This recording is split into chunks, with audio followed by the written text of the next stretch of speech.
Hey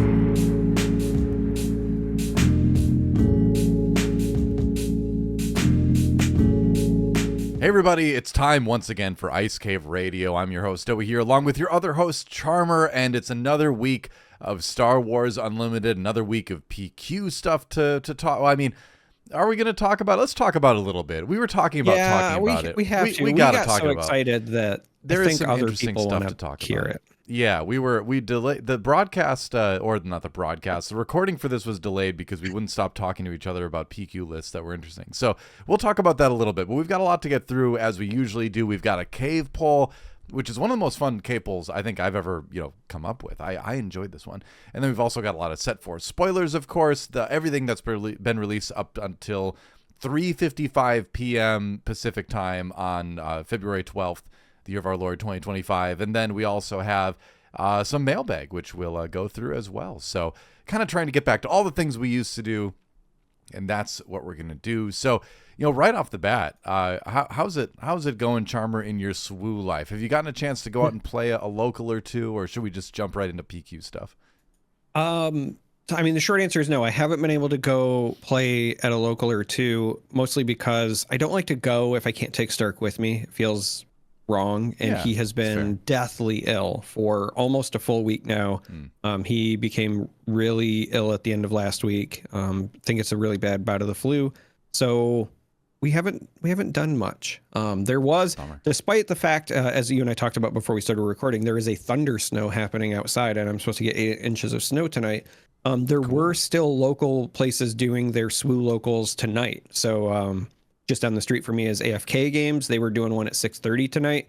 And I thought about, maybe I should go there and record live from the thing and really do the ambience. But then I realized I didn't want to drive home in the mess. So, no, I have not played. Fair enough. But I've been keeping track of the Planetary Qualifier results. And I'm just as excited as you are. So I think we should talk about that. Yeah, we should. And I want to shout out SWU-competitivehub.com too, because they've done a great job of aggregating a lot of this data. And it's just one of those things where I've wanted it to exist since the game came out, but I just do not have the time to do something like this right now, as many of us do. So props to whoever is running this site, because it's fantastic, and I love all the information they're able to get out there. So shout out to them right away. We should put a link there, but if the link doesn't end up there, then at least you've heard it. SWU-competitivehub.com. It's pretty awesome. But we were just looking, before we started recording here, we were just looking at the results from this last weekend, the February 8th and 9th weekend of Planetary Qualifiers, and there's some wacky stuff, especially in Australia, where an Iden Yellow finished second in their PQ in the Brisbane one. Han Yellow took first, which is, fairly common. We do see little variations on the Han Yellow list, and this one has a couple little different things. But the Iden Yellow, that is fascinating, isn't it? We shouldn't really dive into this stuff too much because we don't have graphics for it yet. We're gonna bring that in future weeks. We're just talking about it right now. But I mean, it was the top four was Han 1 Yellow. Not a big shock there. But then the other three in the top four were Iden Yellow, Krennic ECL, and then Cad Bane Yellow. So a little bit out of the ordinary there too. But if you're good with your leader, if you're good with the deck, you can. It's all about the pilot, I think, in this game. It really is. Oh, absolutely. I was shocked by the Iden Yellow just because I love Iden, and I hadn't really considered doing the yellow splash. So I got some stuff to brainstorm on. I might give that a go. You and I were kind of talking about the Krennic ECL list showing up as well. And while I think just in general, if you've got Vigilance, Command, and Villainy, you have a good core regardless of who the leader is, whether it's Iden, Kira, or Krennic. Now, we usually see Kira as the most popular, but not only did that Krennic perform well there, but there was another top 4 one in Quebec as well this past, on the 8th, so this past weekend. So that does seem to be something that is popping up. And then the other shout out that I wanted to give, you and I didn't talk about this one, and it was a smaller event, to be fair, but in Texas, there was a first place taken by Maul ECL. So again, just wild and wacky stuff out there, which I love to see. I think it's a sign of a good, healthy meta. We saw what I would describe as some stagnation in the first couple of sets. I think it's just not enough card pool. And also I think that the first iteration of Boba Fett as a leader was a bit overstated. Now that we've kind of corrected those mistakes, everything is just kind of wide open, and I love it. Yeah, I mean, the Boba ban / restriction has really opened up the game, I think, for a lot of other decks to work. And sure, Sabine is still a menace out there, but there's so many other things that can compete just fine. And you know what? There's not a lot of Sabines on top. You know, there's a good amount of Sabines in the top 4 and the top 8, but not a lot of Sabines winning out there. So I think the meta is very healthy right now. I was looking at the Minneapolis PQ, which funny enough happened in St. Paul, but hey, they call them the Twin Cities for a reason. So it's, it's fine. But we had a Han Yellow win that one as well. Then Sabine Cunning took second. So my old favorite list from back in set 1, Sabine Cunning can still put out tons and tons of damage really, really fast. People just love that ECL, and they love Poe Wrecker being ECL'd, which why wouldn't you, right? But Sabine Yellow is still a solid deck. Some interesting stuff in there, too, like a Yoda Green taking top 10, took 9th there, and then another Krennic ECL, actually. So that Krennic's really kind of started to come up. I didn't see the results from this one yet, and I need to give a shout out because somebody is an absolute mad lad. Apparently in Vienna, Austria. All right. At a 79 player event, we had a top 4 finish with a Bosk green and a top 8 finish of an IG88 green with Manufactory. So IG88 Manufactory made top 8 in a planetary qualifier. Oh my gosh. I had to call it out. I was just scrolling through and I did a double take. I was like, dude, what leader is that? I didn't even remember. 79 players is legit too. That's legit. Biggest, that's not maxing out a PQ, but that's still a good amount of players. I opened up the deck list and it's not a SWDB link. It's a handwritten deck list. So shout out to Istvan Surdi is the name on this deck list that I'm looking at right now for doing this. But Droid Manufactory, I have been espousing the joys and the wonderful power of Droid Manufactory in my Wat Tambor list that I've been tinkering around with, but it works just fine in IG88 as well. I mean, that's where you just want to go wide. It's part of the hero power, right? So I love that this list exists, and I'm gonna have to look into this a little bit. Oh, he's running 2 Traitorous. Yeah. Okay, it's kind of an Imperial package everything about too. That is fun. Yeah, he's running 1 Maul. He's running the Imperial package. He's got a couple General Veers in there. Yeah, interesting. Palpatine's Return. What? Okay, he's running a Tarkin. This is a very interesting list. All right, I can't. We need to do. I need to do like another episode on this kind of stuff. We need to like put more attention into competitive stuff. Yeah, I think so. We talk about it all the time. I'm seeing other fun stuff too, like Tarkin Blue, and I mean that's the thing, is that like we talk about spoilers a lot in the show. We talk about the community and all that, but like when we're not doing the show, you and I are only talking about the competitive side of the game, and I think it's time, Charmer. I think it's time we started incorporating a lot of that more into the channel, not just in terms of gameplay, but in terms of conversation as well. So going forward, it's going to happen. I'm sick of not talking about it. But speaking of not talking about competitive stuff, we should move on to the other parts of the episode. But again, look forward to a lot of competitive stuff coming out of this channel soon. It's time. The game's in a great place for it. Set 4 is coming out. I want to do it. But first, we got a cave poll.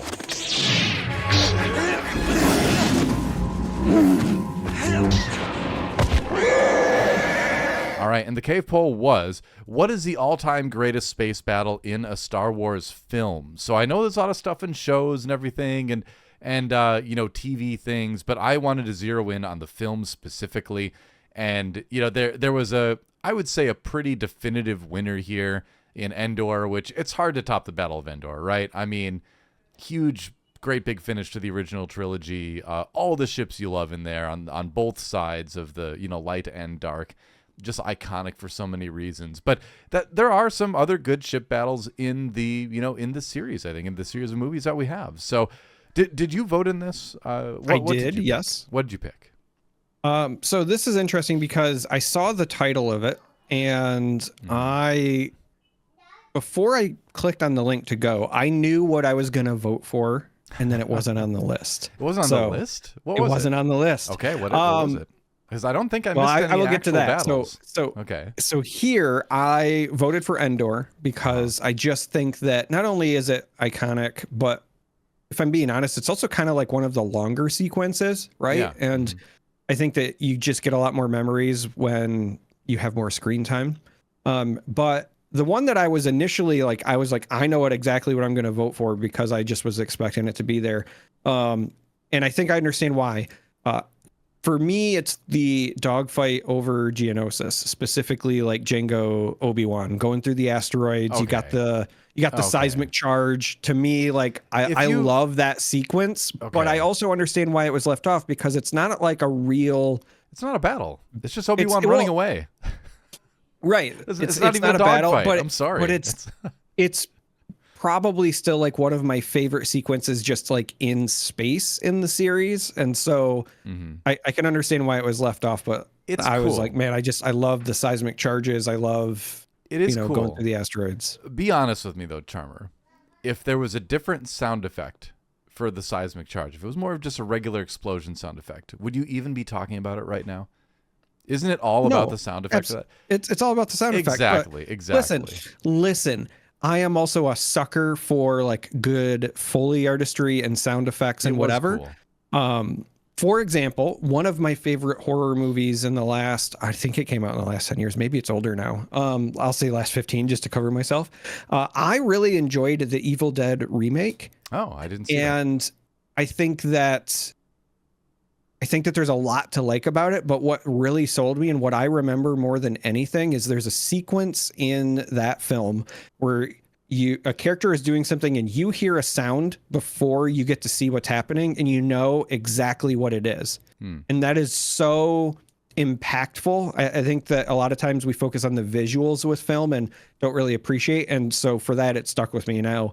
If you're squeamish, I apologize in advance. The sequence is somebody who's like cutting their own face with glass. Ugh. And the sound effect, like I said, I've never experienced that in my life, but when I heard it, I just mentally knew exactly what was happening already, which to me is the sound of like absolute, perfect effect. So, the seismic charge sells it for me, but also like that's fine. No, and like I said, it came down to space battles, and as cool as the sound effect was, because I thought about it, and I'm like, well, it's not a battle. It's not people fighting each other. It's just Obi-Wan trying to escape from Jango Fett. So in my mind, that disqualified it, despite being a cool sound effect. But the thing is, this is Star Wars. Like, there's cool sound effects in every single spacing, and the ships themselves just sound great. So, and to be fair, sure. Let me play devil's advocate. It doesn't start with Obi-Wan running. It starts with him being the person chasing. It's Jango trying to outrun Obi-Wan, who's chasing down him.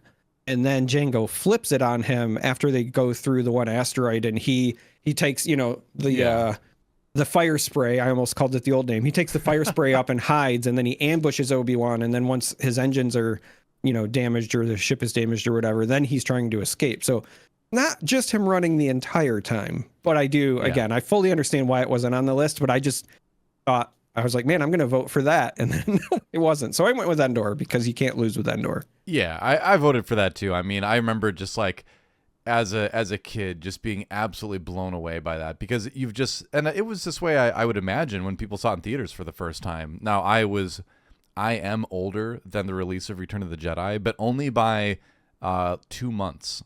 I was born in March of 83, and this came out in May of 83.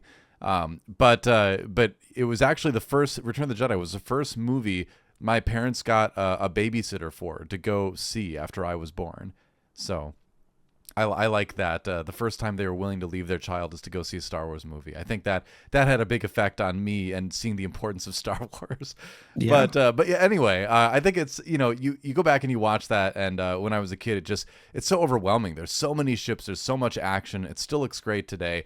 And it's that reason why I think a lot of people voted for Scarif as well, the space battle at the end of Rogue One, because I remember, I'll never forget, sitting in the theater watching Rogue One, and when you're following that one X-Wing and it comes out of hyperspace and you get the full-on, Rebel theme, and then all the stuff starts coming out of hyperspace, I just had chills, and I'm not a big, nostalgia guy. That's not why I love Star Wars, but there was a moment where I was that little kid again for just a second, seeing all those ships come in and feeling like I did when I saw the space battle on Endor Return of the Jedi. Like, I had that same feeling, and so I think that feeling was shared by a lot of people. And it's also just a great space battle, too. You've got such a good sense of space geography in that, right?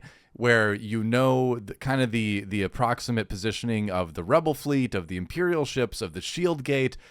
You get a good sense of verticality over the planet, and that's what really makes a great space battle too, is getting a good sense of geography rather than just this feeling like everything's flying around in sort of this nebulous space. You don't really get a sense of where people are in relation to each other. That's another reason why the Coruscant battle at the beginning of Revenge of the Sith works really well, because you know where they are in relation to the planet. There's different strata to the battle, Those three in particular are I think great examples of what makes a great space battle in a movie too. So I'm not surprised at all that those three are on top, even though I guess Coruscant was tied with Yavin, to be fair. I will also say, if I didn't pick Endor, it definitely would have been Scarif. And I want to also say that one of the things that really sells me on Scarif, even though it's technically not part of the space battle, but you talk about the layers and the verticality. One of my favorite sequences in any Star Wars film is the X-Wings essentially doing the beach bombing run, right? Like, I know that's not what it is, but like if you compare it to a modern war film, it's no different than like planes, bombing the beaches of Normandy or whatever. And that just really cemented for me those like layers, right? That like, oh yes, these are starships and there's the battle in the atmosphere, but also it's carrying over to the planet side. I love that entire sequence in Rogue One. Yeah, it's really cool. The air support coming down and helping out and all that. That was a great movie. I like Rogue One a lot. I don't think I'm alone in that. So I'm glad to see Scarif getting some respect there too. And it's really, Rogue One to me feels like a part of the original trilogy, just slightly removed, by virtue of it having different characters, its own story. But that's the only movie I feel like in the modern Star Wars area that really recaptures like the feel, of Star Wars. Yeah. If that makes sense. But anyway, great space battle. We also had two votes for Naboo, which, try spinning. That's a neat trick, and I think I understand why people love the sequels if they grew up with them, just the way I grew up with the original trilogy. I understand that. I find it humorous and somewhat validating that not a single one of the sequel space battles got a single vote. So, I'm not a huge fan of the sequels, and I agree that I don't think the space battles really did it for me, or really anybody, the way they did in the other Star Wars films either. So I think it's telling that we had almost 80 votes, I think, and not a single one went for the sequel battles. Yeah, they just felt like standard Hollywood battles and not Star Wars battles, right? Yeah. Like if I'm trying to levy valid, criticism and why I don't think that those ones hit the same way, it's because they just felt like somebody who wanted, space in a film for like, this is our big visual effects sequence. Yeah. With no soul to it, right? Well, like the Exegol one is the perfect example in my mind, where it's like, what are we going to do? We're going to have like, a couple hundred Star Destroyers or whatever. Why? Because it looks cool, not because there's like a reason. It's just like, hey, this is the big final battle, so there's got to be a bunch of them, and I don't know, it doesn't resonate with me. It's the Age of Ultron issue, is what I like to call it, where it's like the thousands of samey looking villains in a battle at the same time, where you're like, oh, the scale is so huge. Yeah, but it's like meaningless too, and I 100% agree with Exegol, right? Where all the quote unquote good people in the galaxy showed up in their ships, and there's like thousands of them, and you're like, it's just too much. Like, there's no personality in that battle, right? And I think if you go and look at the other two as well, Starkiller Base, like the space battle, or it's not even really space, it's another kind of atmosphere battle, but it feels very tacked on. It's like, well, this is the end of a Star Wars movie, so we need to have space stuff, even though they're not really accomplishing anything aside from, they're distracting, I guess, so that the main characters can do their thing, kind of, but it's not really established, and so it doesn't really feel necessary. It feels tacked on.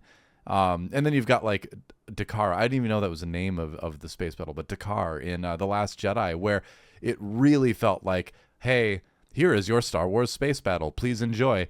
When, you know, we're supposed to care about the drama with like Rose's sister, but we've never met this character before, so we don't really know her or care about her at all. Same for Rose, really. We've never really seen Rose before, and it's kind of it's an establishing scene that plays out like a scene where we're supposed to have already cared a lot about these characters, you know? And so that's where I think each one of those battles from a filmmaking standpoint gets something kind of fundamentally wrong, not just in a Star Wars sense, but just in a filmmaking sense. And we could do a whole nother podcast on that. But I think a lot of people feel that same stuff, even if they can't articulate it. And that's why you're just not going to vote for it over this other stuff, you know? So anyway, fun cave poll, interesting to talk about. And there you go. There's the results. Battle of Endor, crushing it. No big surprise there. I was surprised to see Scarf come in second with such a high degree. I think that's what surprised me, is that it was ahead of the third and fourth place things by a lot. I thought Naboo might get a couple more votes too, just because. Me too. Like you said, the prequels are, you know, essentially how a lot of folks were introduced to Star Wars, you know, from a different generation, and there is some cheeky fun to it. You know, I do kind of like the, hey, he told me not to leave the cockpit joke. Yeah, right. That's fun. And it feels Star Wars, right? I mean, people can, you know, have their complaints about the prequels and all that, but they still felt genuine. You know, they still felt like that. It felt like people trying to make Star Wars, you know? And so you've got stakes too, right? There's a real story stakes that are culminating in this space side of the battle, you know? And that's not an easy thing to juggle, you know, having simultaneous stakes happening that are related to each other but separate geographically, happening at the same time, which is something Star Wars has done pretty well, off and on, at least in the original trilogy, the prequels anyway. But moving on, as check out here's a good opportunity to say, hey, join our Discord, because then you're going to be able to see when these cave polls come out, and you're going to be able to vote on the next one. Hopefully we'll come up with something intelligent to think about. I don't know. I'm not necessarily known for that, but I try my best. Yeah, I was laughing at some of our previous ones, like, how Star Warsy does this name sound? To be fair, you did say hopefully, so hopefully we try. Intelligence is not guaranteed, especially on my part. Let's move on to the spoilers that have come out for this week. Are you ready? Ready to talk set 4 spoilers? All right. Well, we're going to start off with the hero that was revealed so far, the leader rather, and go ahead. You go ahead and take it. All right, I'll start with this one because I actually really love this leader. This is Poe Dameron. I can fly anything. Poe Dameron is heroism and aggression. The leader says, as an action, you can pay 1 resource and exhaust to flip this leader and attach him as an upgrade to a friendly vehicle unit without a pilot on it. Yes. Then, hold on, as an epic action, you can also still deploy him when you have 5 or more resources. Now, this is important because this means Poe can enter the game several different ways and several times. So when we go to the other side, if you use the epic action portion, which is still once per game because it's an epic action, but if you use that, Poe Dameron is just a 4/6 ground unit with no text. Now, again, not the end of the world, because you can do the other thing whenever you want, right? His activation as a hero is not a epic action, so you can if he is defeated, right, if you play him as an upgrade, he's on a vehicle, that vehicle gets defeated or whatever, then you can redo the deployment part. But here's the other catch, right? When he's an upgrade, he gives +2/+1, but also has action, pay 1 resource, attach this upgrade to a friendly vehicle unit without a pilot, use this ability only once each round. Now, that's really important because, yes, you still have to pay the resource, just like you have to pay the resource when he's on the hero side, or leader side. This means that you can essentially pay 2 resources to get 4 damage per turn. Yeah. You have the vehicles to put them on. So if you have, 2 vehicles that are readied, you can attach Poe to 1, swing, you're going to get that +2/+1, then pay 1 more to attach it to the other readied vehicle and swing again. Now, that is the ceiling, right? That is the upside, but the potential to do that over several turns in a game is incredible. And again, that's an an aggression leader. You assume that this is going to be part of your kind of aggro core if you are trying to play, I'll say like space aggro, right? So think your A wings, your new Y wings, whatever. I really want to play with this. This looks so good. Me too, and I think he works well with some other cards that we're going to take a look at a little bit later in the show too. But I love the idea of playing like some sort of like swarm space aggro thing where you always have plenty of little ships out there that he's going to bounce around in, and if they take out a ship that he's on, he just goes back to the leader area exhausted. And so next turn when he readies, you can do it all again. You know. Now, if you put him on the first ship, that ship dies, he goes back exhausted, then you can't do that again that turn, you know, then that's it, right? But like, still, it's great that the potential is there, and it's great that he does something from the very beginning, kind of, that like demands a response from your opponent too. And I love that his action, I love that his action is just a colon too, so that you can do it even if you attack with the unit. So very, very cool. I think the subtext or the subtitle, "I can fly anything," definitely applies here. And it's just a very good thematic use of that character. And I will say, like, although I'm not a big fan of the sequel films, I do like the characters themselves that they introduce. Yeah. You know, I do think, like, you know, Finn and Kylo and Poe are all interesting characters, you know. So it's cool to see them get kind of thematic game mechanics too.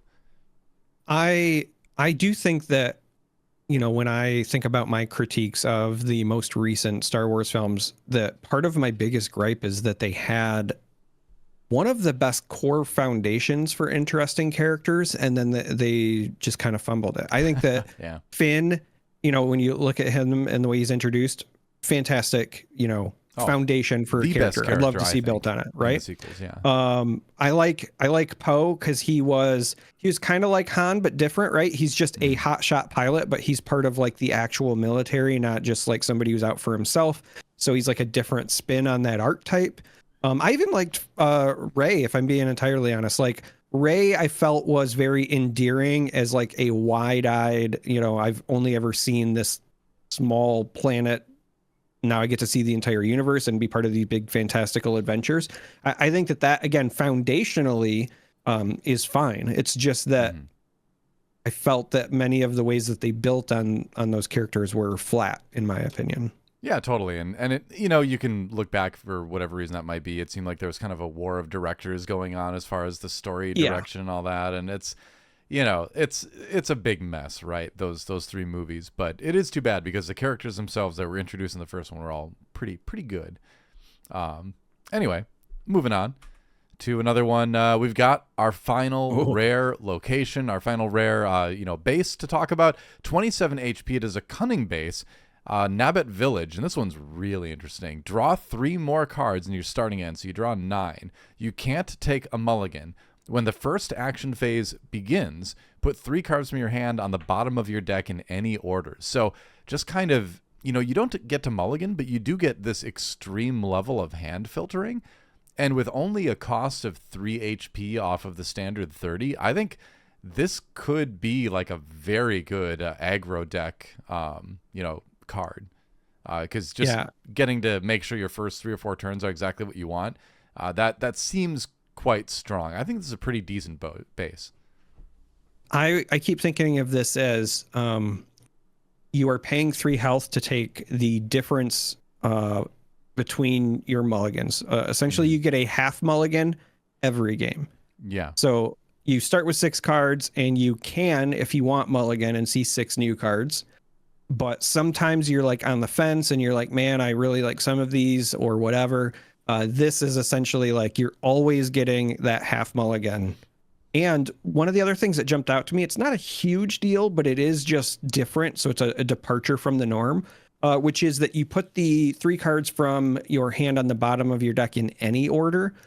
Any of our search effects so far in the game has always required you to randomize before you put them on the bottom. So think about, your Darth Vaders and U-wing reinforcements, things like that. You're always supposed to randomize them and then put them on the bottom.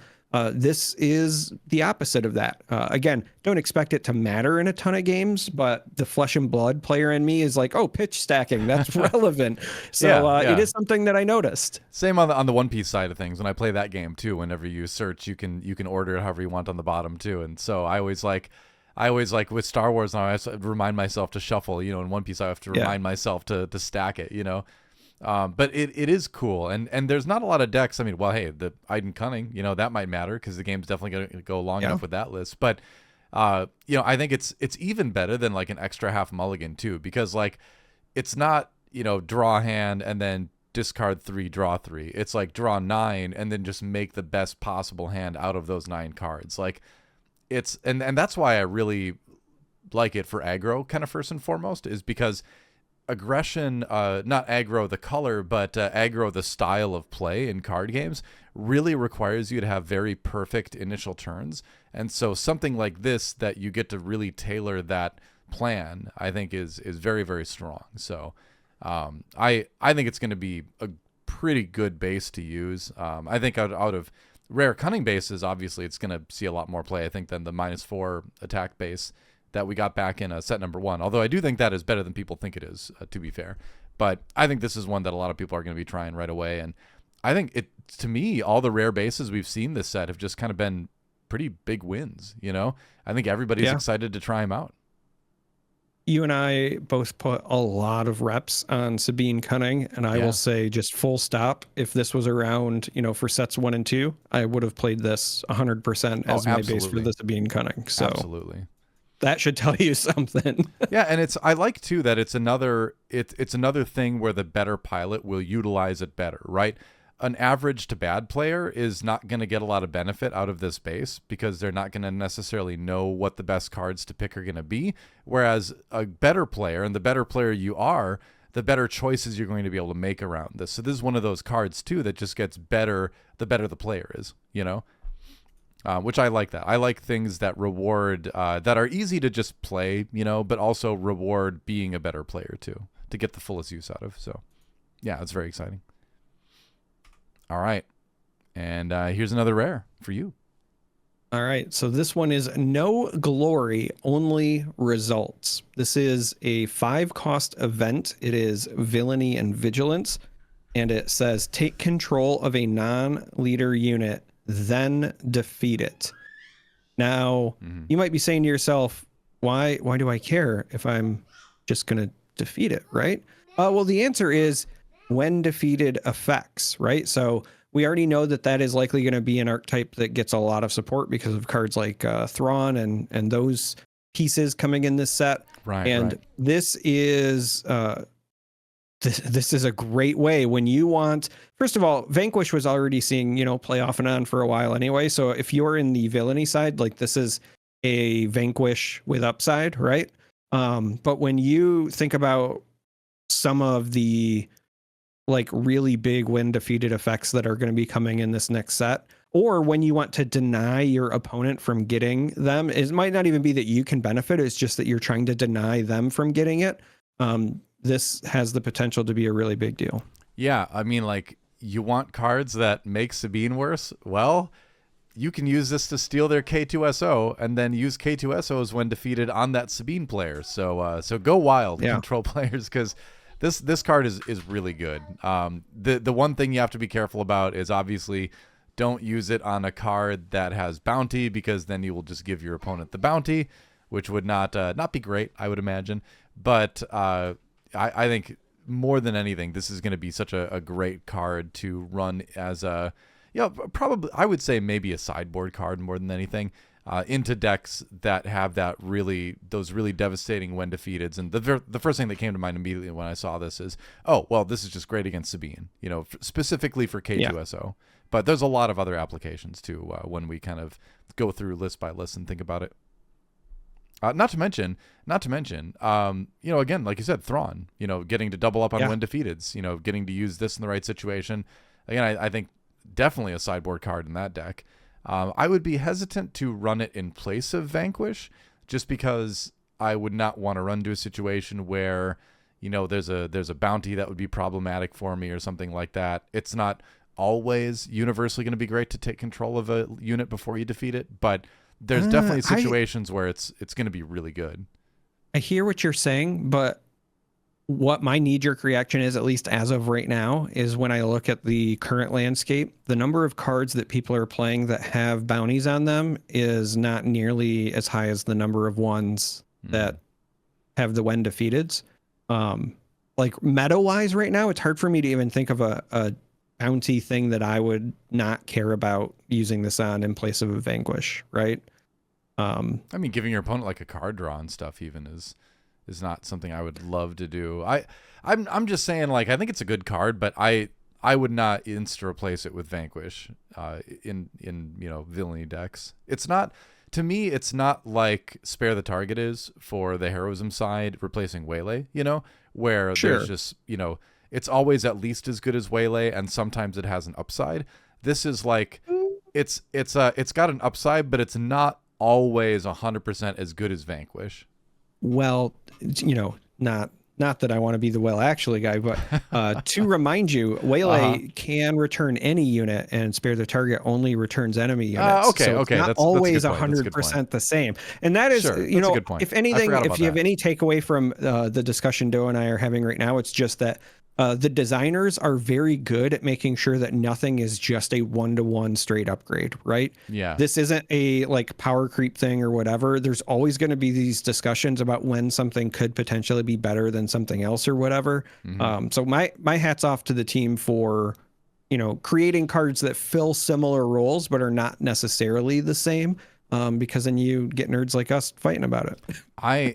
I think they know what they're doing over there at Fantasy Flight when it comes to designing this game. I get the sneaking suspicion that they're pretty good at this. But yeah, years ago I forgot the Spare the Target enemy thing. But let's move on. Let's move past that. Not dwell on it, okay?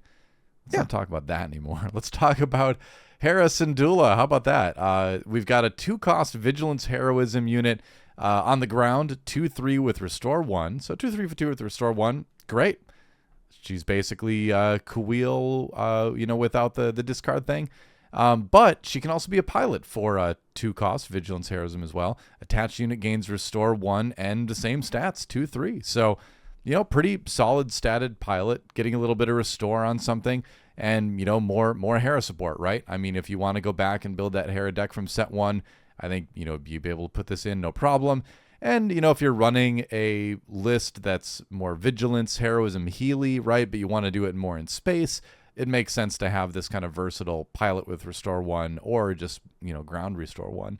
I think it's a decent card. It's a fine uncommon. I think in Limited it's going to be good. Everything about this is just decent, I love this card. I actually think it's way better than that. I think this is okay. So here's the thing. I think this is one of those very sneaky workhorse cards. This is not a card that will by itself win you a game, but it's the kind of card that when you're building a deck, you're probably in the decks that can run it going to be including some version of it.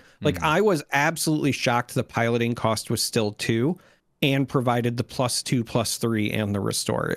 I could see an argument to be made that piloting cost should have been a cost of 3 when you consider that by slapping it on a vehicle, right, you're kind of giving the stats,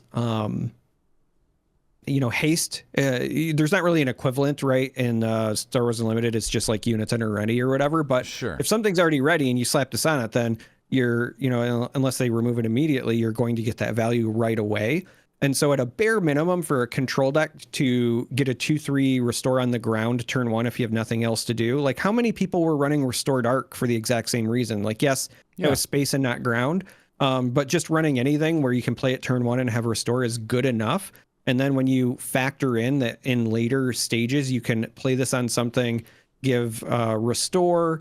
I just really think that this is better than it looks, right? Again, it's not going to win you a game by itself, but this is what I describe as a workhorse card in your deck. It's good. Where you're just going to be including it a lot. I think you kind of proved my point, actually. I think by saying it's not going to win you games, but it's a good workhorse card, that's my definition of it's just a good, solid card. It's good. Hera Syndulla, you're a good card. I hope to draw you in Limited. If I'm playing Vigilance. All right, let's move on. Oh, speaking of Spectre. Oh, yeah. Man, we got so much Spectre love this time. Yeah. We have Phantom 2, modified to dock. So this is a 3-cost space unit. Much like Hera, this is Heroism and Vigilance. That 3 cost gets you a 3/3 stat line. This card is a Rebel, a Vehicle, a Transport, and of course, Spectre. Also has the Grit keyword, so it's 3 for a 3/3 Grit, but wait, there's more. As an action, you can pay 1 resource. If this card is a unit, attach it as an upgrade to the Ghost. And then attached unit gets +3/+3 and gains Grit. So I love this thematically, if no other reason, that like you can play this as a unit, and then while it's out there, it docks. Like that the subtext was literally modified to dock, and it docks and becomes that attachment. Yeah, sign me up. I love this. I think it's extra good too that Grit is the thing that it gives, because if you think about the Spectre ship from set 1, and we don't know if there's going to be another Spectre for set 4 or not yet. Maybe there is. Maybe this is a sign that we might be seeing that. But if we only look at the one from set 1, that's a 6/6 with a shield on it, right? And so I love that this gives Grit, because by the time you kind of get it on there, the shield is probably going to be gone. And then suddenly, or it's a 5/5 for 6. Yeah, I was gonna say, I think it's a 5/5. Yep. Whatever. It's a 1/1 difference. So so it'll become an 8/8 with Grit then, which I think is especially good. It's a great follow up to using that shield, that you get on the original Spectre ship. So I think I think specifically it pairs very well with that one. The other thing, when you talk about the ways that they interact, right? The other text that I think a lot of people forget about on Ghost is that when you play it or on attack, you can give a shield token to another Spectre unit. Yeah. So if you've got Phantom 2 out and you got 1 or 2 damage on it, so now it's like, essentially a 5/1. What's better than a 5/1? A 5/1 with a shield, right? So you can attack with your Ghost to protect it now that it's got damage on it, to power up your Grit, and then, get the value and also rinse and repeat in that regard too. Like I love the interaction. Well, imagine, doing that, giving it a shield, hitting something, trading with another unit as a 5/1, Grit, right? And then after you do the trade, then you pay 1 to attach it to the Ghost. And so that damage that was on the Phantom 2 effectively goes away, right? And it just becomes this 3/3 upgrade to make the Ghost better. I think you could do some really neat sort of like trick shenanigan things with this card and Ghost. Very cool. And I love, as the old Star Wars, the old Decipher Star Wars CCG player in me loves when there are matched things, right? When there's cards that interact with other specific cards. I just love that. I think it's a fun thematic thing to work towards in games. So I get excited when I see that stuff. I also get excited when I see more TIE fighters like this one. The TIE Ambush Squadron, 4 costs for a 2/3 command villainy, and you might think, oh, well, that 4 for a 2/3, it doesn't sound great, but it does have ambush, and when played / when defeated, create a TIE fighter token. So you're making another ship or 2 for you to put pilots on. We looked at the Victor Squadron stuff from last week. I think this pairs very well with that, in that those tokens are going to be a great spot to put those Victor 1 and Victor 2, the wingman, and this has a little bit of ambush. Great, that's fine. I don't think it's like the best card we've seen, but I do think it is a neat little piece of support for that package that we saw a bit of last week. Yeah, what really jumps out to me is that this is a common, right? So the ambush gives you, I think, some relevancy in space. Another thing to consider is while you get the when played and when defeated, it's not like you have to do that all in one turn, right? So if you're kind of looking at value over the course of a couple of turns, if you play it and you get a value trade, like you trade into a 2/2, for example, you destroy that and you've made your tie, you're left with a 2/1, and then when that dies, it replaces itself with another tie. Right. This is one of those things where you're kind of making an investment, but when I see that common slot, I'm thinking like, okay, this is, when command doesn't really have removal in the form of traditional removal, right? Like that is an aspect that you're usually looking for ambush or things like that. Whenever I see ambush, I'm like, okay, if I'm in draft or sealed or whatever, sometimes I might consider playing this, even though it's a unit, in what I would consider like a removal slot just for that. Oh yeah, totally. And I mean, even if you attack and trade into something and it dies right away, then at least you get, 2 tie tokens out of it too. So it does almost replace itself stat-wise with that. I like the art on this one a lot too. I think it's a really nice rendering of the classic TIE fighter, and cool background too. So Yeah. I'm critical of the art in this game for good reason, I think, from time to time. But I think this is a example of the opposite, where we got a great piece of art here. So it's cool to see. Yeah. All right, next, another command ship. Yeah, this one is very straightforward. Phoenix Squadron A-Wing. This is a 2-cost space unit. It is heroism in command. It is a 3-2 Rebel vehicle fighter, and that's it. No text box, just 2 for a 3-2 in space. But again, does have some relevant keywords with the Rebel, the vehicle, and the fighter. Yeah, and I mean, 3 attack on a 2 resource ship is great. I mean, that's kind of the magic number when it comes to trading with a lot of those other early play ships in Star Wars Unlimited. So the fact that it doesn't have any text boxes, that's fine. I think it's just a great first turn drop if you don't have anything else. I think in Limited, I'm going to be happy to pick some of these up. So, and it's good sometimes, I think, to, not just sometimes, I think it's always good to just have these solid vanilla units that are just out there, right? As either something to fill a slot in a deck where you really want to play a certain way, but you don't have all the support, that all the great, card abilities and all that kind of stuff. You can just throw these in there too, just like people threw the Alliance X-Wing into Sabine back in the day and stuff, This is in that same category where it's like, all right, I want something with a little bit higher attack instead of higher defense. I can go for this. I like it. I would say, specifically, again, on the limited train, when you're looking at cards that have no text, they're perhaps, potentially of even more value in this set when you consider any card that can have a pilot on it technically has additional text, right? Like that vehicle trait is such a big deal when you look at like just the jump to Lightspeed environment that I would be very happy to open, a couple of these in a sealed pool. Yeah, same. All right, moving on to, and some of the images for these are not the greatest because they're taken from the stream that happened earlier today. And as of recording, this is the best we got. But we have another version of Poe Dameron, one hell of a pilot. The unit card, not the leader this time around. Cost 4, command heroism, 3/3 on the ground, and when played as a unit, create an X-Wing token. You may attach this unit as an upgrade to a friendly vehicle unit without a pilot on it. So you can just right away make an X-Wing and put him on it, which is great. It'll be rested, so it'll be a little bit vulnerable, but just getting him in the air right off the bat, getting something in space for 4, essentially you get a 5/5 in space for 4, which is solid, right? So I think that's be a 4/5 because the piloting is +2/+3. Oh, you're right. +2/+3. Yeah, my bad. Yep. I mean, 4 for still a 4/5 is still fine. Yeah, still fine. And he does cost 2 for piloting, and it's just 2 for 2/3. So you're going to be more incentivized to play him on the ground and get the token plus him on the token.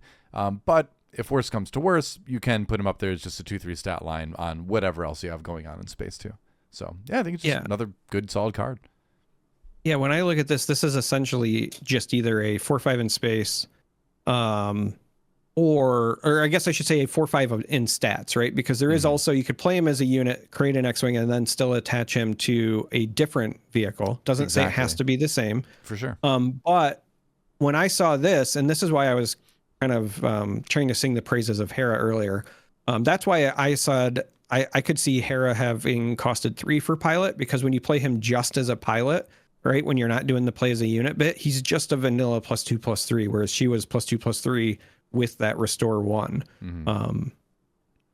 It's just it's great in both cases, but when you need in a pinch to play Poe as a upgrade, because there are, it's interesting, right? Like you might look at this and say, well, when would I ever not just play him as the unit then, if that's all the upside? Well, with the way that sequencing works in turns, there are scenarios where the flexibility is still valuable. So you might not have the full 4 resources, but you would still very much benefit from the +2/+3 for a certain attack or to protect a unit that you think is going to die.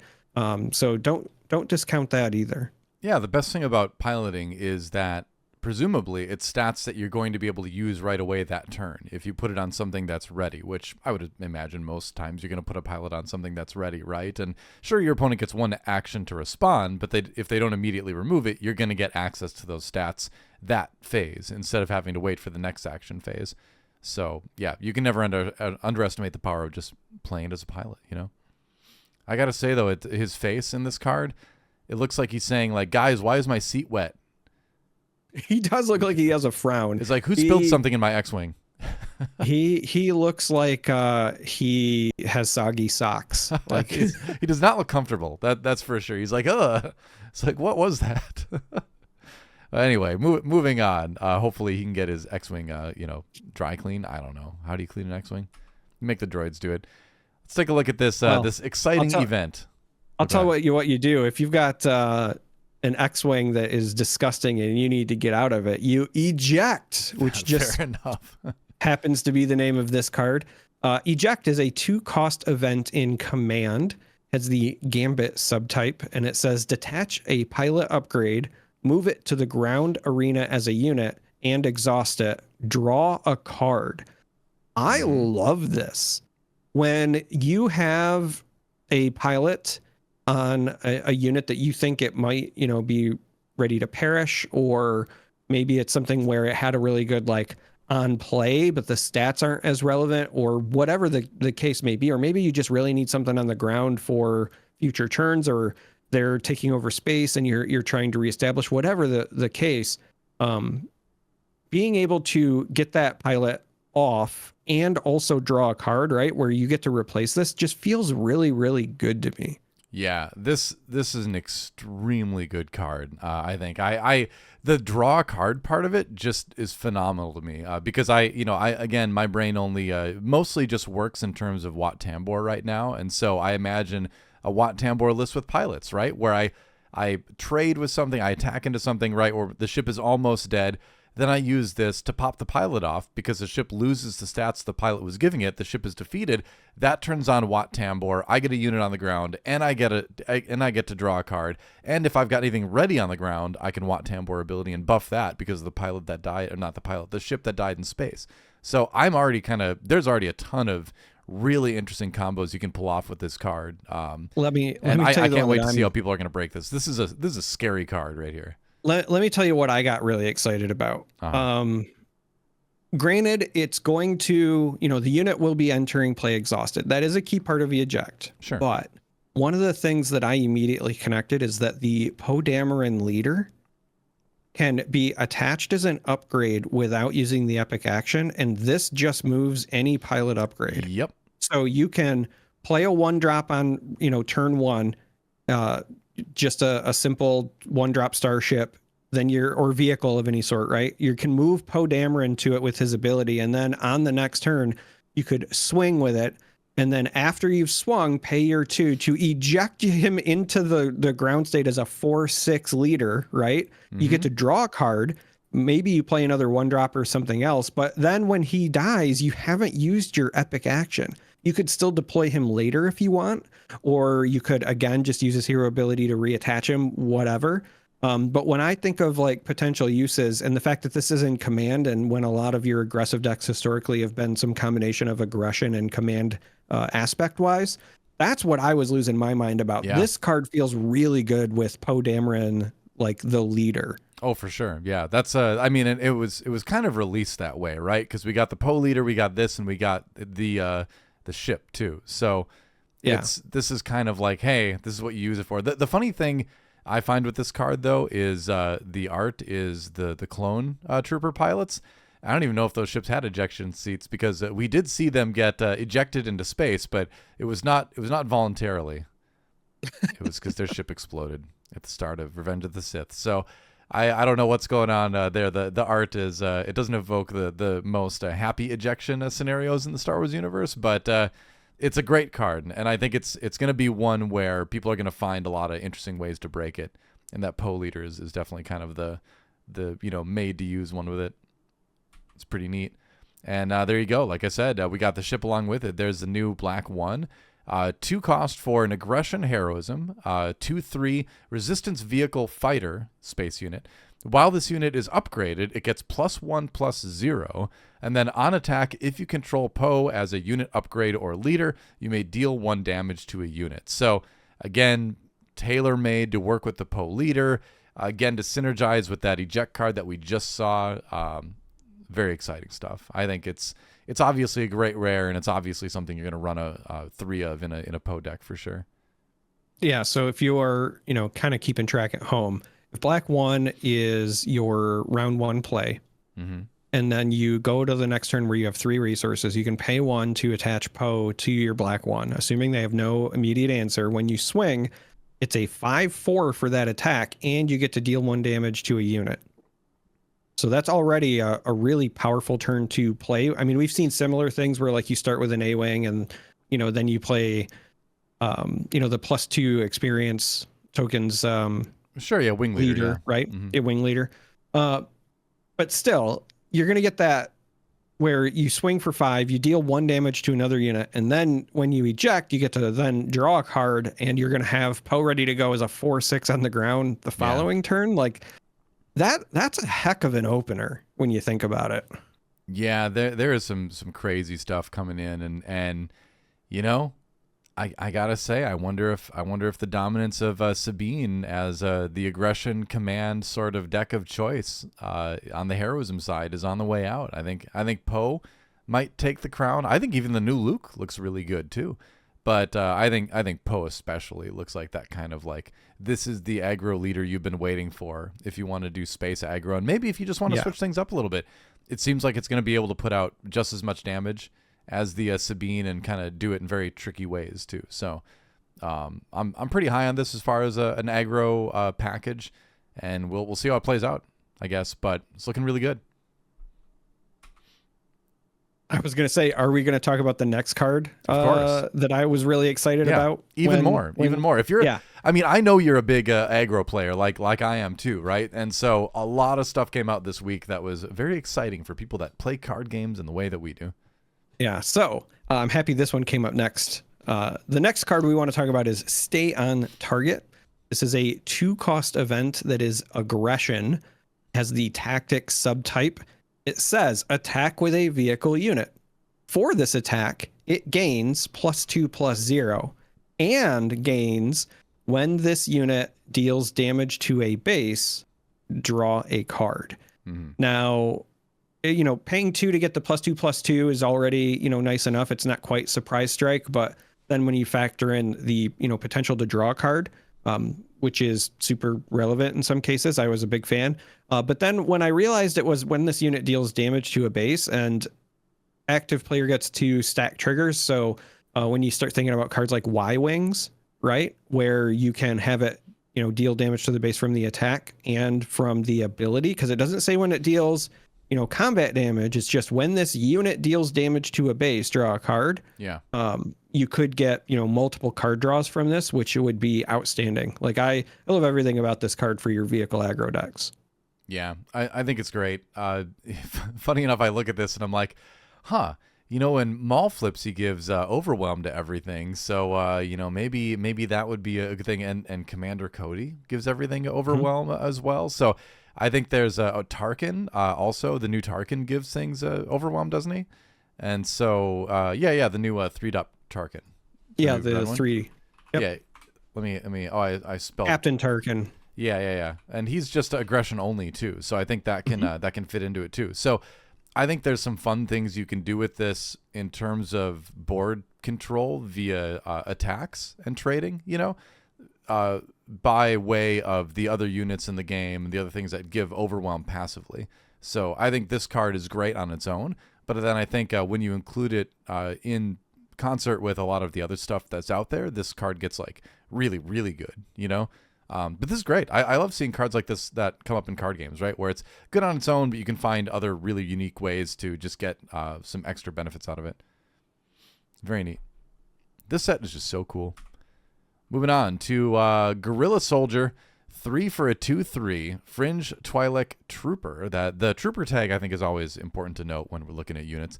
And then when played, deal 3 indirect damage to a player. If a base is damaged this way, ready this unit. So a card that very much incentivizes your opponent to put damage on their units. So that lets you get a little bit more board control in that sense. And then, if this gets readied, well, hey, guess what? Now I can surprise strike on it. Now I can do all this other stuff with it too. Blaster, from Smuggle. So I think this is a really scary card in that it's a pretty significant amount of damage to the board on the other side. And then there's a significant threat of what will happen if you decide to put damage on your base and save your board health when this is allowed to potentially attack. So I think it's a really interesting card that in a lot of cases is going to present a difficult puzzle for your opponent. Yeah. And this is one of those things where it's, of course, kind of assuming that your opponent can even avoid putting the damage on their base, right? When you're playing this and they don't have 3 health worth of stuff on the board to soak, you might just straight up, if you've got an empty board state and then you lead off with this, what you're looking at is potentially paying 3 to deal 5, because you're going to have their base be forced to take 3 if they have no units on the board, and then it's going to enter ready. So unless they drop a sentinel or some sort of answer, then you also get the free to attack. And then when you start factoring in additional things, again, where if you get to order effects, when I saw this card, what I thought of was Fennec the Leader, where, granted, by that stage, there should be, somewhat larger units on the board. But if you have a situation where you can play this with ambush, have the ambush either deal enough damage to make it so they can't stop the full 3 indirect damage, or, get something out of the way, you have the ambush trigger first, then the when played, and then the when played, if damages the base, you get to ready and then swing again with it. So yeah. I just really like this. What I think is most shocking, if I'm being entirely honest, is that it's a common. This feels like an uncommon to me because it's just a really strong effect for a single aspect card. I know it's understated. 3 for a 2/3 is not good, but the when played just feels good enough that for something that's only in cunning, so that you can play it on both sides, being a common is very striking to me. Yeah, I think no matter what, if you're in a limited situation in Jump to Lightspeed, playing at a pre-release, playing a draft, and somebody plays this against you, it's never going to feel good, It's never going to feel good to have a 2/3 on the ground to deal with and have to find a place for 3 indirect damage, especially if you play it right away in your 3-resource turn. A lot of times that's either going to mostly wipe the board, or, do a good amount of damage to somebody's base to set up just an edge in that sense that's going to carry on in future turns and kind of change the tone of a game. So, yeah, I think it's a very strong common. But I think the set is filled with strong commons too. So it may all equal out in the end, but I think I'm going to be pretty happy if I find a couple of these and be pretty inclined to lean towards cunning if I do in a limited situation. All right, another legendary unit. Very interesting one. Man, I thought it was going to be the other ship that was coming next, and I was getting all excited, but we'll take this one. So this is Stolen AT Hauler. This is a 3-cost space unit that is only cunning, and for that 3 cost, you get a fat 4/5 stat line that is also Underworld, Vehicle, and Transport. So 3 very relevant tags. Mm-hmm. However, when defeated, you have to choose an opponent. For this phase, they may play this unit from its owner's discard pile for free. So what I like about this is that it's just one opponent that gets it. Obviously, you can't copy cards, but it means that when this is played in Twin Suns, it's less disadvantageous, but what you're really looking at here is, do I want to pay 3 and get this fat 4/5 with all of the relevant keywords, knowing my opponent might get it for free later? Yeah, I mean, you play this and then they just use takedown and you're like, oh, bummer. So to be completely honest, I think this card, if your opponent doesn't have an answer for it, could theoretically be strong. You just getting a 4/5 out early is potentially a way to do a lot of damage. If you attack twice with it and do 8 to the base or something, then, fine, they can have it. And then by that point in the game, you've probably found a way to mitigate it when they play it. But at the same time, I don't know if I would really want to take on that risk, I find this card, I think, maybe to be a little bit too risky to want to play. I'm not super high on it personally, but again, it's if they don't have an answer, it's great. But if they do have an answer, it's going to be a real feels bad moment, I think.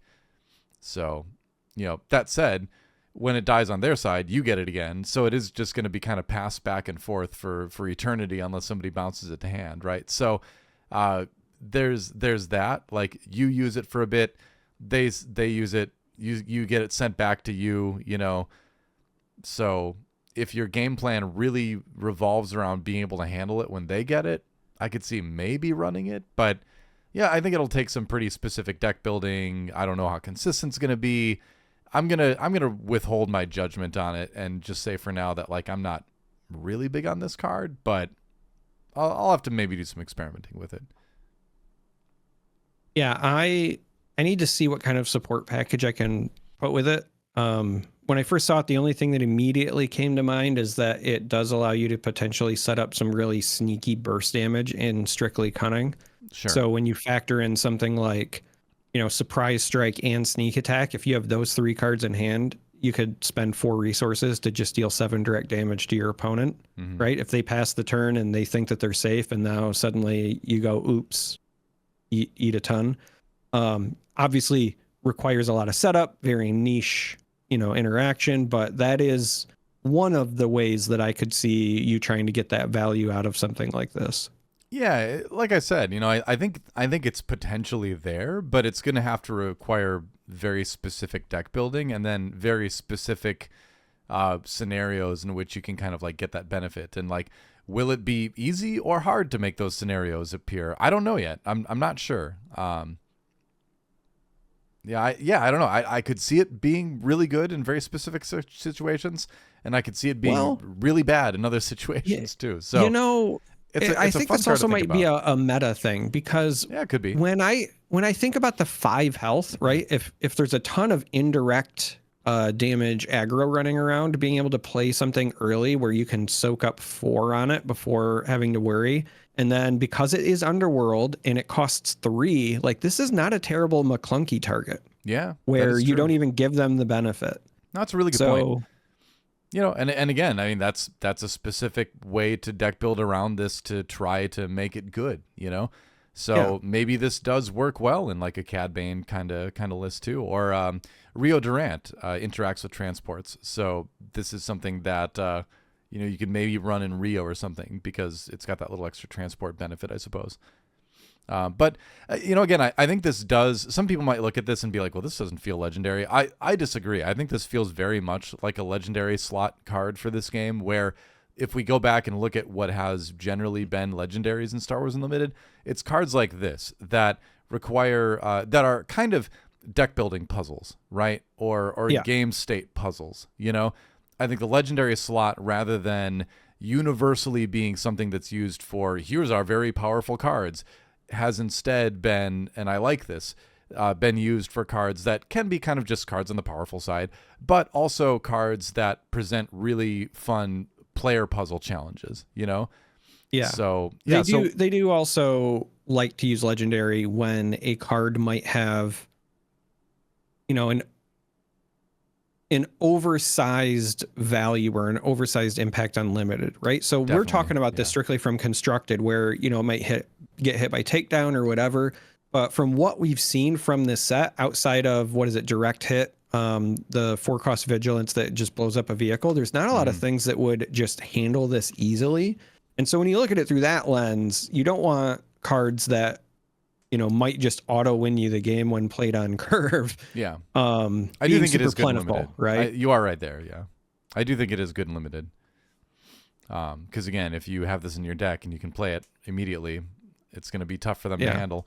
That said, are we thinking of things too much in a world where pilot upgrades don't exist, right? Because suddenly a 4/5 stat line in the air is not what it used to be, right? Because it's very easy to make your first turn play up to that stat now at this point, So I'm not so sure. And when you go to that other end though, right? Like when you're playing this, and then if you deploy your leader like onto this, right, where now you're making it that much harder to kill because it'll count as a leader. Sure. When you're talking about ways to mitigate that when defeated, all of your leaders that are also pilots would fit in just fine on something like this, right? Yeah, it definitely could work. It's a card that in itself could, warrant a whole podcast, but we have to move on because today we're going to try to get to some mailbag stuff even. So, well, don't we have one more card? We haven't talked about it yet. Yeah, we have at least a couple more cards. We have at least one more. We haven't got to my masterpiece yet. Oh, okay. Yeah. Like I said,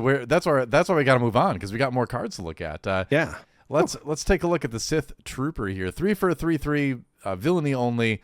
On attack, this unit gets +1/+0 for this attack for each damaged unit the defending player controls. We know First Order seems to interact a lot with indirect damage, and so I think this fits in very, very well with this, right? Where it's a unit that gets buffed by those little 1 damage here, 1 damage there your opponent's been putting on their units, from the indirect. Yeah. Absolutely. And going even a step further, right? You've got Phasma, who cares about First Order stuff as well. Now, granted, her early turn activations are to base, but when she deploys as a leader, she can damage units and base, and then that would, pump this as well. Yeah, exactly. And, you also look at like, okay, maybe this finds a home in something like even Cad Bane, where you're doing little bits of damage here and there to the opponent's side of the board. So interesting little unit. 3 for a 3/3 too, decent stats as well. Probably going to be decent in limited, but I think another one of those kind of like good, workhorse kind of cards you'll be able to put in here and there. And then here you go. Oh man, another one. TIE Dagger Vanguard. This is a 3-cost space unit. This is also just villainy for the aspects. That 3 cost gets you a 2/2 stat line, but it is a First Order Sith vehicle fighter, so it's got a lot of tags. It also says, when played, you may deal 2 damage to a damaged unit. So it's like your budget's TIE Interceptor, but it's just villainy, so you don't have to even be playing aggression, right? And again, First Order tag, Sith tag, lots of very relevant potential uses, I think. A little bit of your budget Tarkin Town too, to a certain extent, but like we just talked about, another way to capitalize on some of that indirect damage that's been placed on your opponent's units too. So again, I think it fits in pretty well with that archetype. Should be cool. Although if there's no target for it, then it's gonna feel bad to play a 2/2 for 3. But I think you can try to set it up and make sure you get use out of it or resource it. And here we have a heroism only unit. 2 for a 2/2. Resistance X-Wing. While this unit has a pilot on it, it gets +1/+1. So, just a 2/2 for 2. Great. But when you pilot it, it gets that extra +1/+1, which is significant. I think it's also significant that it's resistance and not rebel. This would be insane if it had the rebel tag because of all the crazy damage stuff that rebel has and all the synergies. So I think it's actually like safer for the game that it's resistance specifically. But it still seems like a good card, especially if you are going more on the resistance side trait-wise. It's good in general, though. I'll have to wait and see. But when I see this, even though it kind of looks vanilla and it's just a common, I wonder if this is still going to get played in the Poe aggro lists. Totally. I think you absolutely could. Any deck that you'll consistently be able to get a pilot on it, I think you'll run it in. It's a little bit risky because it's, again, only 2 health for 2 resources. So it's a very much higher chance it would be removed.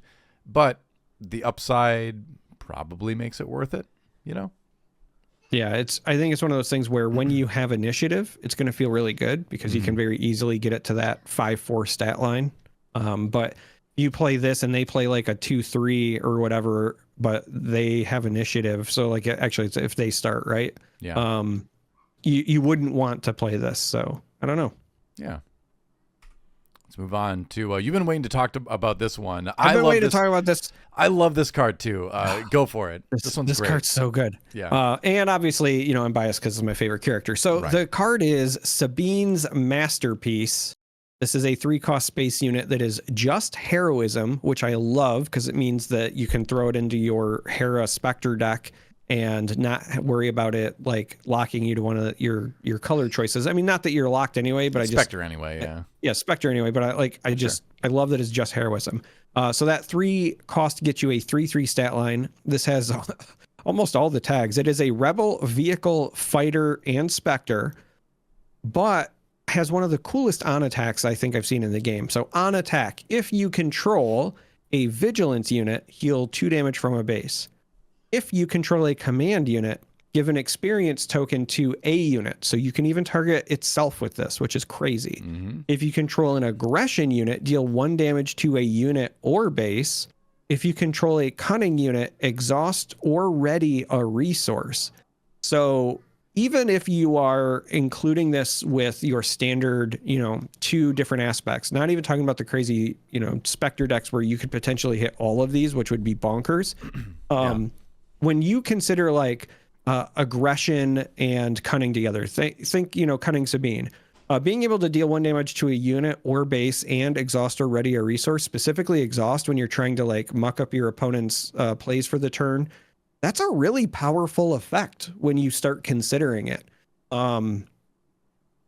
I think that this might still see play outside of Spectre decks in Constructed, because when I look at these, like the command one, every on attack giving an experience to something, that just seems really good to me. Yeah, I think all of this is really good. Every single ability is great. So if you're on the heroism side and you're playing a space list, I think you just run 3 of these by default, no matter what the other aspects are in your deck are, because they're just all good abilities, right? I do agree that it's awesome that it's extremely good Spectre support, going back to the Hera set 1 list, because you just get a lot of different aspects going on there. But I think it's just good in general, right? An aggression list, you're doing damage. Command, the XP is great. This is such a great ECL target, right? Because if you have a command unit out, suddenly it comes in as a 4/4 with ambush, or you just give the XP to something else. It's just a lot. It's a really cool card. Another, good deck building puzzle. But I think just in general, there's just no upside, right? It's even good stat, 3 for a 3/3. Great stats, right? It'd be good if it was like 3 for a 2/3. I'm surprised this isn't a legendary. I think the power that this card has is on par with a lot of just good legendary cards. But what can you say? It's a great card. It's really, really good. I'm very much looking forward to putting this in a lot of decks. It's even good enough that I'm almost tempted to play it in like villainy off aspect. I think it is very close to being good enough to paying an extra 2 for. I really like the art, and I'm looking forward to like the hyperspace version. If I'm being honest. Yeah, that'll be awesome too. Playmat. All right. Oh yeah, playmat. And finally, I believe this is our last one that we're going to take a look at. Yep, it is. I was going to say, I think it is. Yep. And again, this is everything that was released as up to when we recorded this week on Wednesday. It is the CR90 Relief Runner. Looks like a Carillion Corvette, but it is a 6-cost vigilance only unit, 4/6 in space, rebel vehicle capital ship, restore 2, and then when defeated, heal up to 3 damage from a unit or base.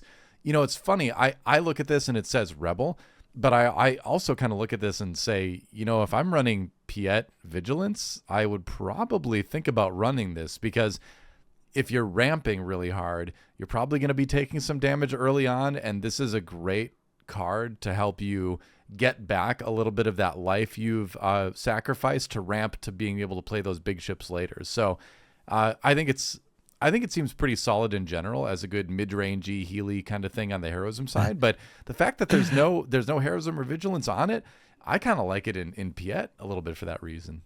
It's funny that you went there, because I said, it says rebel, and it's very clearly like some kind of Carillion Corvette, but I saw this and thought Thrawn. Yeah. Like if I'm playing ECL Thrawn, for example, and I hit 6, because again, 6 is that magic number where you can still ambush with this. Good point. Yeah. Being able to have this ambush something, restore 2, and then later when this dies, use the Thrawn ability and heal 6 more from my base feels like a backbreaking way to stabilize in certain matchups. Yeah. It's a little bit of it's almost like vigilance to a certain extent, right? Where you're paying 6 to potentially remove something from the board and then heal for a good amount too. So yeah, it's you'd heal for 8 if you attacked into something and it died in the Thrawn list. Yeah. So it's funny though that both of us thought of villainy leaders to use this with. Right.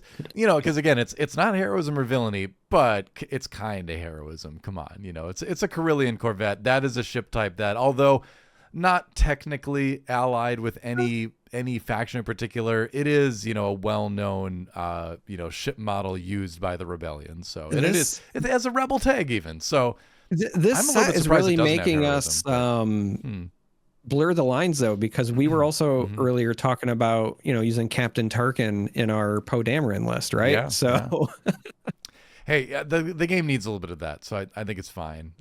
So anyway, that is all of our spoilers for this week. Again, a lot more to look forward to. Set 4 just keeps looking better and better, and I just want to get to pre-release weekend. I just want to start playing the game.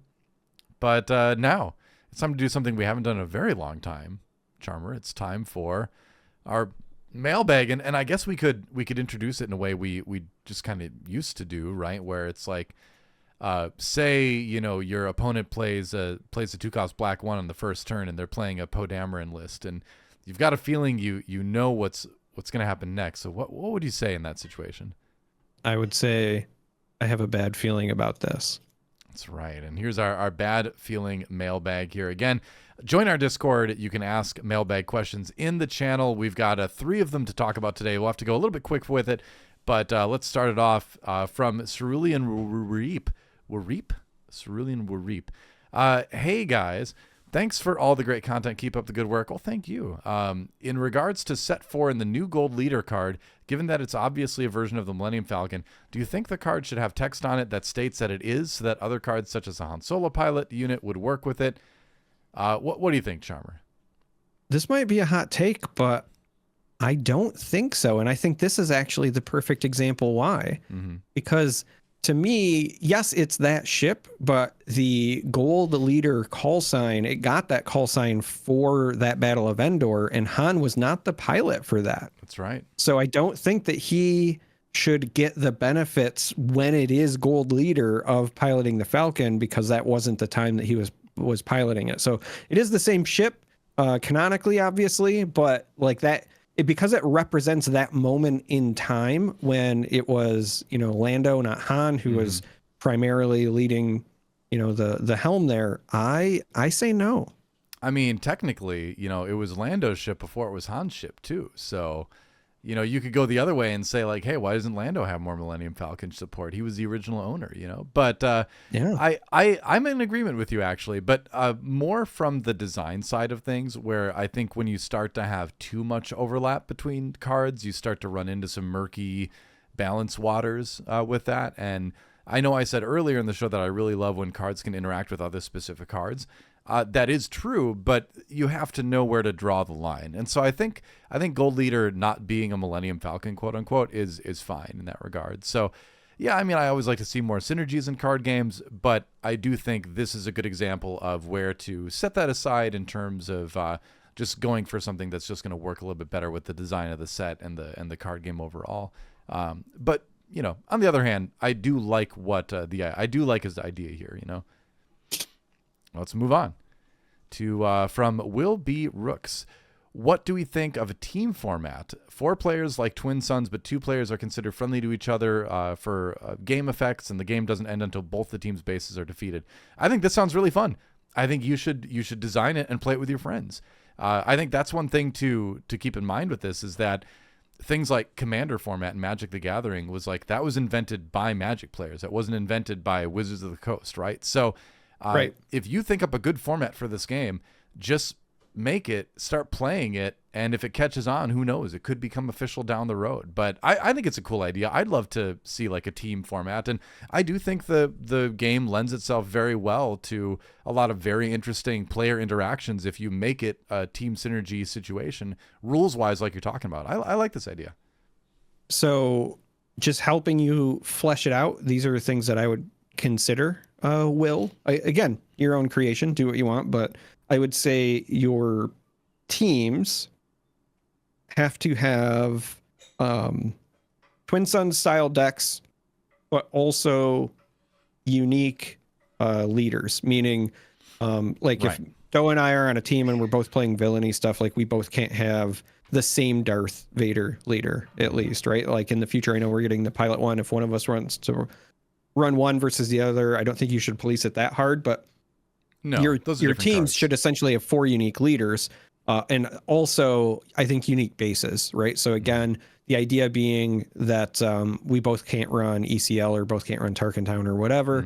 And then the only other thing, I don't think that players should be knocked out because you have 2 bases, because I think that's like less fun when people have to sit around and do nothing. That's one of the things I love about Twin Suns, is like when the game ends, everybody gets to replay, whereas like if you've ever played Commander or other formats, if you're out first, sometimes you have to wait a half hour before you can play again. Yeah. But what I would say is that if one of the bases is defeated, if they have not yet used their epic actions or whatever, then they are not allowed to use them because they would be gone, right? So like the idea being if somebody has an ECL and that has enough damage on it where it would be defeated, I think that you should like flip it or do some sort of marker so that you A, can't use it, and B, can't re-heal back up.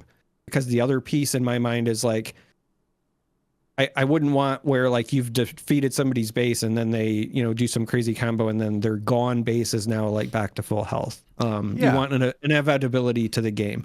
Otherwise, I love the idea of the format.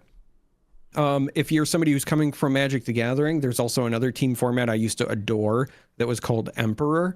And given that this game literally has an Emperor Palpatine, I would love to see some version of that developed for this.